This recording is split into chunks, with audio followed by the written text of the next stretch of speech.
Hi friends, welcome back to our YouTube channel Andhra spicy food. ఇవాల్టి మన recipe prawns masala curry అండి. మనము ఎంతో టేస్టీగా, చాలా స్పైసీగా, హోటల్లో లాగానే హోటల్కి మించినటువంటి రుచితో ఇంట్లోనే మనము ప్రాన్స్ మసాలా కర్రీని ఎలా ప్రిపేర్ చేయాలో చూపించబోతున్నానండి. నేను ఇక్కడ ప్రాన్స్ని తీసుకున్నాను. మనకు ఎప్పుడంటే అప్పుడు ప్రాన్స్ దొరకవు కదండి. దొరికినప్పుడే వాటిని మనము స్టోర్ చేసుకోవాలి. అందుకోసం అనేసి నేను 1/2 kg ప్రాన్స్ని ఈ విధంగా ఫస్టే మనం క్లీన్ చేసుకొని ఈ విధంగా స్టోర్ చేసి పెట్టుకున్నానండి. ఇప్పుడు వీటితో మనము మసాలా కర్రీని ప్రిపేర్ చేసుకుందాము. ఇక్కడ ముందుగానే నేను సాల్ట్, పసుపు వేసేసి బాగా క్లీన్ చేసేసి కొద్దిగా ఆవటిచ్చి పెట్టుకున్నానండి ప్రాన్స్ని. ఇప్పుడు వీటితో నేను కర్రీ ఎలా ప్రిపేర్ చేయాలో చూపించబోతున్నానండి. ప్రాసెస్ చాలా ఈజీ, చాలా అంటే చాలా టేస్టీగా ఉంటుంది. మీరు కూడా తప్పకుండా ఈ రెసిపీని ట్రై చేయండి. వీడియో నచ్చినట్లయితే లైక్ చేయండి. లైక్తో పాటు కింద మనకు స్క్రోల్ చేస్తే హైప్ బటన్ వస్తుందండి. హైప్ చేయడం మాత్రం మర్చిపోవద్దండి. ఇంకా ఎవరైనా నా ఛానల్ను సబ్స్క్రైబ్ చేసుకోకుండా చూస్తూ ఉంటే తప్పకుండా సబ్స్క్రైబ్ చేసుకోండి. ఇప్పుడు కడాయి పెట్టేసుకుంటున్నాను చూడండి. మనం ముందుగా ప్రాన్స్ని ఫ్రై చేసుకోవాలండి. ఒక 50% ఫ్రై చేయాలి, అప్పుడే కర్రీ టేస్టీగా ఉంటుంది. దానికోసం నేను ఒక 3 స్పూన్స్ ఆయిల్ని వేసేసుకుంటున్నాను చూడండి.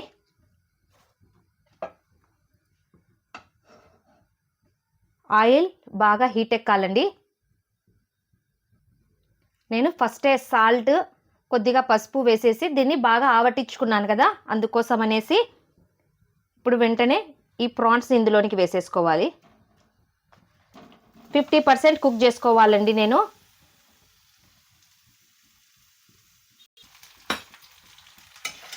చూడండి ఈ విధంగా బాగా కాస్త రోస్ట్ అయ్యే వరకు మనం వీటిని ఫ్రై చేసేసుకోవాలి.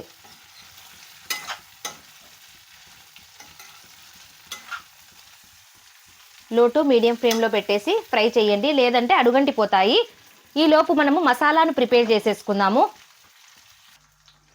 ఇందులోనికి మసాలా కోసం అనేసి నేను ఇక్కడ ఆనియన్స్ని తీసుకున్నాను చూడండి. ఈ ఆనియన్స్ని చక్కగా కట్ చేసేసుకోవాలి. మరీ ఎక్కువగా సన్నగా అవసరం లేదండి, కాస్త లావుగానే కట్ చేసేసుకోవాలి. మనం మిక్సీ పడుతున్నాము కదా, అందుకోసం అనేసి. వాటితో పాటు ఒక 3 మీడియం సైజ్ టమోటాలను తీసుకున్నానండి. ఈ విధంగా టమోటా మిక్సీ పట్టేసుకోవడం వల్ల గ్రేవీ చిక్కగా వచ్చేస్తుంది కదా. ఎప్పుడైనా సరే టమోటా వేసేటప్పుడు ఈ విధంగా ఈ పార్ట్, మిడిల్ పార్ట్ అనేది తీసేసుకోవాలండి. చూసారు కదా. వాటితో పాటు కాస్త అల్లం వెల్లుల్లి పేస్ట్ అండి. అల్లం వెల్లుల్లి పేస్ట్ మీ దగ్గర ఫస్ట్గానే ప్రిపేర్ చేసుకొని ఉంటే అదే వేసుకోండి, లేదు అంటే అల్లము వెల్లుల్లి సపరేట్గా వేసేసుకోవచ్చు. ఈ మూడింటిని కలిపి మనం మెత్తగా ఫైన్ పేస్ట్ లాగా మిక్సీ పట్టేసుకోవాలి చూడండి.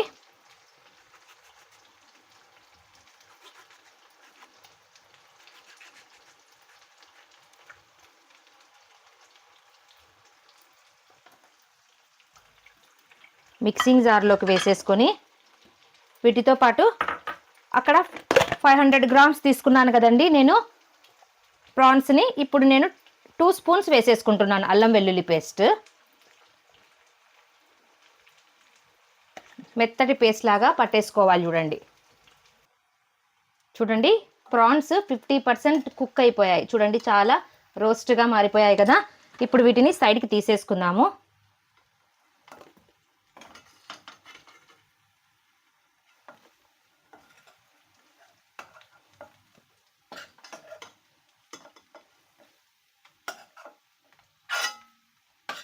ఇప్పుడు ఇదే ప్యాన్లోకి నేను ఇంకాస్త ఆయిల్ని వేసేసుకుంటున్నాను చూడండి. ఇప్పుడు ఉన్నటువంటి ఈ ఆయిల్లోనే ఇంకాస్త 1 స్పూన్ ఆయిల్ వేసేసుకోవాలి. వేసేసుకొని నీచు వాసన రాకుండా ఉండడం కోసము కాస్త చెక్క లవంగాలను వేసేసుకోవాలండి. చూడండి ఒక 5-6 లవంగాలు, కాస్త చెక్క వేసేసుకుంటున్నాను. వీటితో పాటు కాస్త పచ్చి కరివేపాకు వేసేసుకోవాలి చూడండి.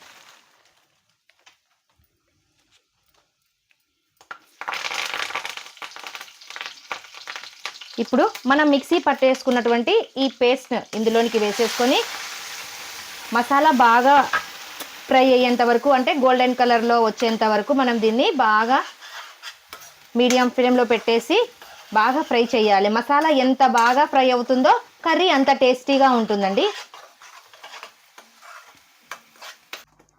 చూడండి మసాలా బాగా ఉడకడం స్టార్ట్ అయ్యింది కదా. ఇప్పుడు ఇందులోనికి 1/2 స్పూన్ పసుపుని వేసేసుకుంటున్నాను. అలాగే 2 స్పూన్స్ చిల్లీ పౌడర్.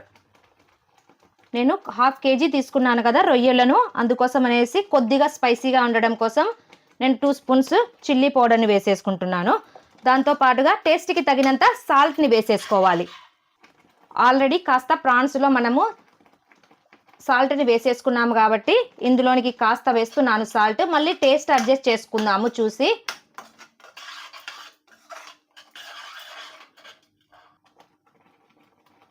అలాగే 2 స్పూన్స్ కోకోనట్ పౌడర్ వేసేస్తున్నానండి. వాటితో పాటు 1 స్పూన్ ధనియా పొడిని వేసేసుకుంటున్నాను రండి. ఇప్పుడు చక్కగా ఒకసారి మిక్స్ చేసేసి మనకు గ్రేవీ కోసము వాటర్ ఎంత కావాలో చూసుకొని మనము అంత వాటర్ని వేసేసుకోవాలండి. కాస్త మనకు గ్రేవీ ఎక్కువ కావాలి అంటే వాటర్ని కాస్త ఎక్కువ వేసుకోండి. లేదు కాస్త చిక్కగా కావాలి అంటే వాటర్ని కాస్త చూసుకొని వేసేసుకోవాలి. మరి ఎక్కువగా వాటర్ వేసుకున్న కర్రీ టేస్టీగా ఉండదండి. ఇప్పుడు చూడండి, ఇప్పుడు ప్రాన్స్ని ఈ మసాలాలోనికి వేసేసుకొని మసాలా బాగా పట్టేంత వరకు ఒక 5 మినిట్స్ లేదా ఒక 10 మినిట్స్ ఇవి మసాలాలోనే వాటర్ వేయకుండా ఉడికించేసుకోవాలి. అప్పుడే మసాలా అనేది బాగా ప్రాన్స్కి పట్టుకుంటుందండి. ఆల్రెడీ మనకు ప్రాన్స్ ముందుగానే ఉడికిపోయాయి కదా, అందుకోసం అనేసి ఇంకెక్కువగా మనకు ఉడికించాల్సిన అవసరం కూడా ఉండదు. తొందరగానే మనకు కర్రీ ప్రిపేర్ అయిపోతుంది. ఒక 5 మినిట్స్ మసాలాలో బాగా ఉడికిచ్చేద్దాము. మసాలా బాగా ఉడకడం స్టార్ట్ అయింది కదా, అందుకోసం అనేసి ఇప్పుడు వాటర్ని వేసేసుకోవాలి. చూడండి, నేను ఒక గ్లాస్ నిండా వాటర్ని వేసేసుకుంటున్నాను. ఇప్పుడు ఒక 10 మినిట్స్ దీన్ని బాగా ఉడికించుకోవాలండి. ఇప్పుడు మూత పెట్టేసి ఒక 10 మినిట్స్ మీడియం ఫ్లేమ్లో పెట్టేసి దీన్ని చక్కగా ఉడికించేసుకుందాము. చూడండి, గ్రేవీ బాగా చిక్కపడిపోయింది కదా, మనకు ఆయిల్ కూడా పైకి తేలుతూ ఉంది. ఇప్పుడు ఫైనల్గా మనం ఇందులోకి 1 స్పూన్ గరం మసాలాను వేసుకోవాలండి. గరం మసాలా వేయడం వల్ల మంచి టేస్ట్ వస్తుంది. అలాగే ఫైనల్గా కాస్త ఫ్రెష్ కొత్తిమీరని వేసేసుకోవాలి. ఒక 2 సెకండ్స్ బాగా కలిపేసేసి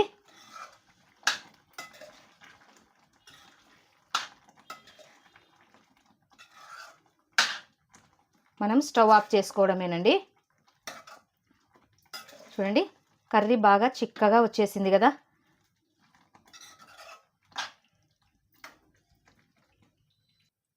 ఫైనల్గా ప్రాన్స్ మసాలా కర్రీ రెడీ అయిపోయిందండి. ఇది చపాతీలోనికి కానీ, రోటీలోనికి కానీ, ఫుల్కాలోనికి కానీ, బగారా రైస్లో కానీ చాలా అంటే చాలా టేస్టీగా ఉంటుందండి. మీరు కూడా ఈ రెసిపీని తప్పకుండా ట్రై చేయండి. వీడియో నచ్చితే లైక్ చేయండి, మీ ఫ్రెండ్స్ అండ్ రిలేటివ్స్కి షేర్ చేయండి. మరిన్ని సింపుల్ అండ్ టేస్టీ రెసిపీస్ కోసం నా ఛానల్ను సబ్స్క్రైబ్ చేసుకోవడం మాత్రం మర్చిపోవద్దండి. ఫైనల్గా హైప్ బటన్ని మాత్రం ప్రెస్ చేయడం మర్చిపోవద్దండోయ్. Thank you for watching. Take care. Bye.